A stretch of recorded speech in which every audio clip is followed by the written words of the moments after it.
उत्तर प्रदेश का चुनाव हो या फिर बिहार का, दोनों ही प्रदेशों में जातिगत समीकरण काफी मायने रखते हैं। ऐसे में बिहार विधानसभा चुनाव में उत्तर प्रदेश से समाजवादी पार्टी के राष्ट्रीय अध्यक्ष अखिलेश यादव गठबंधन के प्रत्याशी को जिताने के लिए बिहार में रैली और जनसभाएं करेंगे। तो बीजेपी से मुख्यमंत्री योगी आदित्यनाथ और डिप्टी सीएम केशव प्रसाद मौर्य ताबड़तोड़ जनसभाएं और रैली कर रहे हैं। वहीं नवंबर में बीएसपी सुप्रीमो मायावती बिहार विधानसभा चुनाव में बीएसपी प्रत्याशियों के समर्थन में जनसभाओं को संबोधित करेंगे। लखनऊ से हमारे संवाददाता अनूप कुमार सिंह की एक खास रिपोर्ट देखिए। बिहार का चुनाव हो या फिर उत्तर प्रदेश का चुनाव हो, दोनों ही प्रदेशों में जातिगत समीकरण काफी मायने रखते हैं और यही वजह है कि उत्तर प्रदेश में तमाम दिग्गज अब बिहार के चुनावी सभन में कूद चुके हैं। मुख्यमंत्री योगी आदित्यनाथ भारतीय जनता पार्टी के स्टार प्रचारक हैं, हिंदुत्व का बड़ा चेहरा हैं। ओबीसी के उत्तर प्रदेश भारतीय जनता पार्टी के बड़े चेहरे के रूप में केशव प्रसाद मौर्य और बीएसपी सुप्रीमो मायावती नवंबर से तमाम रैलियां करेंगी। अखिलेश यादव समाजवादी पार्टी के राष्ट्रीय अध्यक्ष हैं। अब दीपावली के बाद वो भी चुनावी जनसभा गठबंधन के लिए प्रत्याशियों के लिए वोट मांगते नजर आएंगे। किसका पलड़ा भारी होगा, किसका जातिगत समीकरण बेहतर होगा और किसकी तालमेल से बिहार में चुनाव बेहतर होगा और किसकी सरकार बनेगी, हालांकि अभी कुछ कहना मुश्किल होगा, लेकिन कुछ लोगों से बात कर लेते हैं। क्या उत्तर प्रदेश के तमाम ये दिग्गज बिहार में कुछ कर पाएंगे? आपसे मेरा पहला सवाल है, पिछला 2020 का जब बिहार का चुनाव हुआ था तो ओवैसी का कमाल देखा था आपने, क्या हो गया था? तमाम समीकरण ध्वस्त हो गए थे।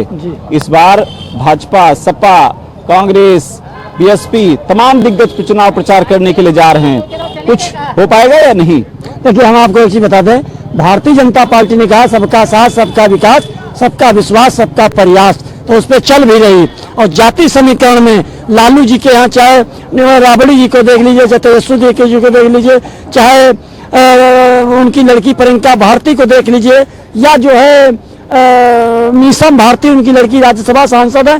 5 एक परिवार से राजनीति है। और जब कोई बात असरुद्दीन ओवैसी कहते तो बीजेपी बी टीम, अगर 20% मुसलमानों की हिस्सेदारी की बात की तो बीजेपी टीम हो गए। पिछली बार तो खेल ओवैसी ने बिगाड़ा था ना वहाँ का। ओवैसी ने अपने मुसलमान समाज की हिस्सेदारी लेके जो है 20% वोट मांगा था और 5 सीटें जीती भी थी। उसको तेजस्वी यादव जी ने तोड़ भी लिया था।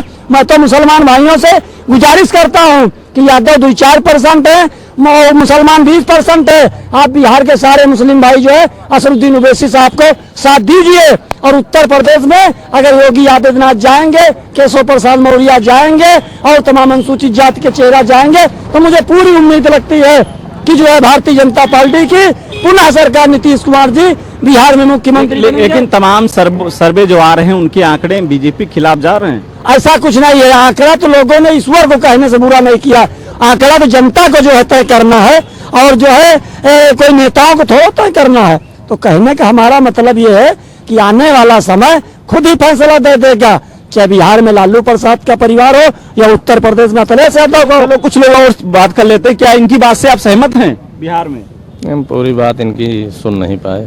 ये कह रहे हैं कि बिहार में भाजपा की सरकार बनेगी। उत्तर प्रदेश के मुख्यमंत्री योगी आदित्यनाथ चुनाव प्रचार कर रहे हैं और जिस प्रदेश में जाते हैं वहां पर भाजपा को लाभ मिलता है। भाजपा को तो लाभ मिलता ही है, लेकिन वो अब जनता जो चाहेगी वो फैसला करेगी। चलो कुछ लोगों से बात कर लेते हैं। ये भाई साहब कह रहे थे कि वहाँ जातिगत समीकरण कुछ उल्टा है। पिछली बार जब चुनाव हुआ था, हालांकि 2020 का बिहार में, उस समय ओवैसी ने कुछ माहौल बिगाड़ दिया था। इस बार क्या कुछ होने वाला है? क्या भाई साहब जो कह रहे हैं कि भाजपा की सरकार बनेगी, कुछ बन पाएगी?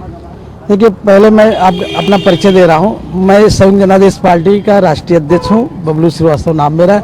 मैं बिहार में एक मेरा कैंडिडेट मैंने अपनी पार्टी से, मतलब किसी से गठबंधन नहीं किया था। वो भोजपुर जिले में बड़हरा सीट थी 193, वहाँ से हमारा प्रत्याशी नामांकन किया, लेकिन बीजेपी के चलते हुए ना वहाँ ऐसे लोग पर्चा खारिज कर दिए गए हैं जो वाकई में लोकतंत्र को मजबूत करना चाहते थे। छोटी पार्टियां लोग को मजबूत करना चाहती थी, लेकिन नीतीश कुमार के दबाव के कारण छोटी पार्टियों के पर्चे निरस्त किए जा रहे हैं। तो हमें लगता है कि महागठबंधन की सबसे मजबूती वहाँ है और महागठबंधन ही आएगा। क्या लगता है कि जिस तरीके से ओवैसी ने माहौल बिगाड़ा था, इस बार वहाँ के जातिगत समीकरण क्या कहता है? किसके पास जिताऊ प्रत्याशी हैं और किसके पास जिताऊ प्रत्याशी की तलाश है? देखिए, इसमें दो तरह है। प्रशांत किशोर भी इसका बहुत बड़ा रोल रखता है कि बिहार में इलेक्शन जो हो रहा है उसमें प्रशांत किशोर का 50% रोल इस समय है, और प्रशांत किशोर जिधर जाएगा उधर सरकार बनने की उम्मीद है। उत्तर प्रदेश के तमाम दिग्गज हैं, वो चुनावी समर में कूद पड़े हैं, कुछ उनका कुछ फर्क पड़ेगा? क्यों नहीं पड़ेगा, लेकिन ये वहाँ पर ओबीसी अति पिछड़ों की जो राजनीति कर रहा है वही आगे आएगा। ठीक है, अति पिछड़ों की जो राजनीति है वही आगे आएगा। भाई साहब, आपसे एक सवाल मेरा है कि बिहार के चुनाव में उत्तर प्रदेश के जो दिग्गज हैं वो कुछ कमाल कर पाएं, क्योंकि मुख्यमंत्री योगी आदित्यनाथ, उनका रिकॉर्ड रहा, जहां पर जाते हैं वहां पर लोग भीड़ इकट्ठा होती, वो वोटर में तब्दील हो जाती, भाजपा को लाभ मिलता है, राष्ट्रीय प्रचारक के रूप में, हिंदुत्व के रूप में जाने जाते हैं। क्या कुछ वोट वहां पर बटोर पाएंगे? अब बिहार की राजनीति बिहार वाले ही जाने, हम लोग तो उत्तर प्रदेश के, हम तो काशी के हैं, बनारस के हम रहने वाले हैं। अब वहाँ की राजनीति, अब लोकल क्षेत्रीय नेताओं का क्या रोल है, और वहाँ के दिग्गज यूपी के तो जरूर ही जाएंगे अपनी पार्टी के लिए, भाजपा भी जाएगी, सपा भी जाएगी, सब लोग जाएंगे। ओवैसी जी भी अपना लगे हैं, हर आदमी अपने अपने चक्कर में है, जनता का कोई ध्यान देता नहीं। जनता परेशान घूमती है, मारे मारे घूमती है, अपना सब गद्दी ले रहे हैं, मौज कर रहे हैं, और बाकी क्या कहना है। जनता परेशान है, कुछ लेना देना नहीं किसी, ये समझ लिए भाई साहब कह रहे हैं। ये गलतफहमी है। योगी जी के दरबार में जो एप्लीकेशन जाती है उस पर तत्कालीन प्रभाव से कार्रवाई होती। हाँ, इतना जरूर है कि इस योगी जी की सरकार में जो है दलाल सब परेशान है कि जैसे 20 लाख करोड़ काम लेते रहे, ऐसे में बयाना बट्टा होने लग रहा है। अब शुद्ध काम हो रहा है। हम आपको एक चीज और बताते हैं, तमाम मुस्लिम समाज के बच्चे जो है जज, वकील और डॉक्टर और प्रोफेसर बन के निकल रहा है, जिसमें एक पैसा कहीं नहीं लगा है। बहुत से ऐसे उदाहरण हम आपको दे देंगे। 2-3 गौतम बिरादरी की लड़की बाल विकास पुष्टाहार में हुई। सब कह रहे हैं दलाल परेशान है। असल भाई साहब, इनकी एक गांव घर के इनको क्या जाने, हम लोग तो हर सोसाइटी में बैठते हैं। दलाल पूछिए इनके ठेकेदार क्या कर रहे हैं, बिना कमीशन का कोई काम ही नहीं है, मनमानी कमीशन, चाहे नगर पालिका हो, 35-35, 38% पूरा वो, इन्हें क्या मालूम। ये तो गांव से अपना बोल रहे हैं, जो वो ठेकेदार कटोरा लेके घूम रहे हैं, कटोरा लेके आ गए हैं, डबल पैसे। तो बिहार पे चुनाव पे कुछ फर्क पड़ेगा इसका? अब बिहार पे लड़ाई तो होगी ही, लड़ाई ही तो होगी, जबकि हम ठाकुर ब्राह्मण, हम कोई उससे नहीं हैं और न व्यक्ति विशेष वाले हैं। लेकिन अब हम लोग सोच रहे हैं कि जो मेरा मैं उसका, पार्टी लेके खोपड़े पे घूमते घूमते आ गए, कोई फायदा मिला नहीं, न कोई वो है, न कोई ध्यान देने वाला है, न कोई सुनने वाला है। इसलिए अब हम लोग मूड कुछ बनाएंगे, अपना सोचेंगे, अभी समय आने दीजिए। समझ गए?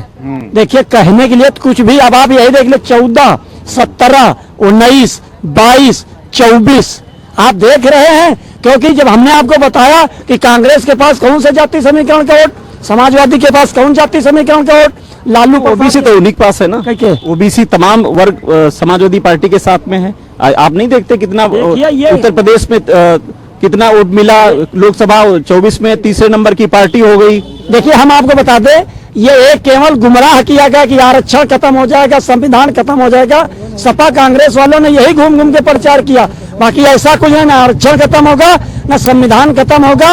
और जो है आने वाले समय में बिहार में भी नीतीश जी मुख्यमंत्री बनेंगे, और जो उत्तर प्रदेश में योगी आदित्यनाथ जी भी मुख्यमंत्री बनेंगे। और एक सवाल हम आपको बताते हैं, बिहार का 2-4% यादव है, 20% मुसलमान है। बिहार में जब मुख्यमंत्री बनने जा रहा था तो यही जो है लालू प्रसाद यादव ने नहीं बनने दिया था। रामविलास पासवान कहते थे मुसलमान मुख्यमंत्री बनाओ, तो हम तो बिहार के मुसलमान भाइयों से, अपने हम भी मुसलमान हैं, गुजारिश कर रहे हैं कि ये जो जिम्मेदारी से, और असरुद्दीन ओवैसी साहब को आप लोग वोट दीजिए। असरुद्दीन ओवैसी साहब ही आप लोगों की दिशा और दशा तय करेंगे। और कांग्रेस और समाजवादी ने और जो है बिहार में लालू ने केवल ठगने का काम किया है, मुसलमानों को मिला कुछ नहीं। तो ये तमाम लोगों की प्रतिक्रियाएं हैं। अब बिहार का चुनाव किस करवट बैठेगा, किसकी सरकार बनेगी, और कौन वोट काटने के लिए वहां पर पहुंचा है, कौन पार्टी मजबूत करने के लिए वहां पर पहुंचा है, ये फिलहाल चुनावी परिणाम ही बताएंगे।